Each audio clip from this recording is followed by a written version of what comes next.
बिबट्याचा वाढता धुमाकूळ, चांदवड येवला हादरले, पुढचा बळी कोण?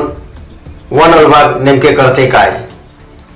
नाशिक जिल्ह्यातील चांदवड आणि येवला तालुक्यात बिबट्याचा वाढता धुमाकूळ, नागरिकांच्या जीवावर उठलेला हा धोका नेमका कधी थांबणार?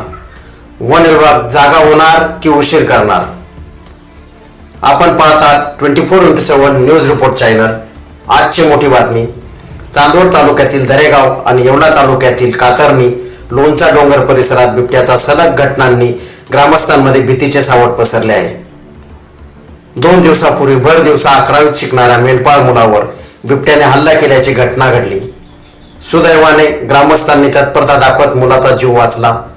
पण प्रश्न असा उपस्थित होतो, भर दिवसा हल्ला होतोय, मग जंगलातील बिबट्या गावात का येतोय? वन विभागाने आधी उपाययोजना का केल्या नाहीत? त्यातच ताजी घटना. रात्री 2 वाजता खंडू निवृत्ती रसाळ यांच्या वस्तीवर बिबट्याने गायीच्या बछड्यावर हल्ला केला.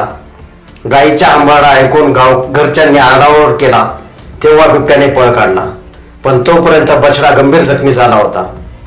रात्रीच्या वेळी गावात फिरणाऱ्या बिबट्यांचा बंदोबस्त कधी होणार? शेतकरी आणि ग्रामस्थांची सुरक्षा कोण घेणार?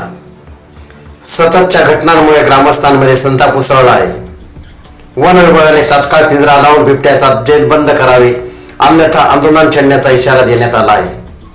येथे प्रश्न उपस्थित होतात, बिबट्याच्या हालचालीचे ट्रॅकिंग का होत नाही? गावकऱ्यांच्या सुरक्षेसाठी तातडीची उपाययोजना कुठे आहे? आणखी एखादी घटना घडल्यावरच प्रशासन जागे होणार का? या प्रकरणावर 24x7 न्यूज रिपोर्ट लक्ष ठेवून आहे. आपल्या परिसरातही अशा घटना घडत असतील तर आम्हाला कळवा. 24x7 न्यूज रिपोर्ट चॅनलसाठी विभागीय संपादक भागवत झालटे, चांदवड. पुढील बातमीपत्रात सततच्या घडणाऱ्या घटनांना जबाबदार कोण? तोपर्यंत पाहत राहा 24x7 न्यूज रिपोर्ट चॅनल.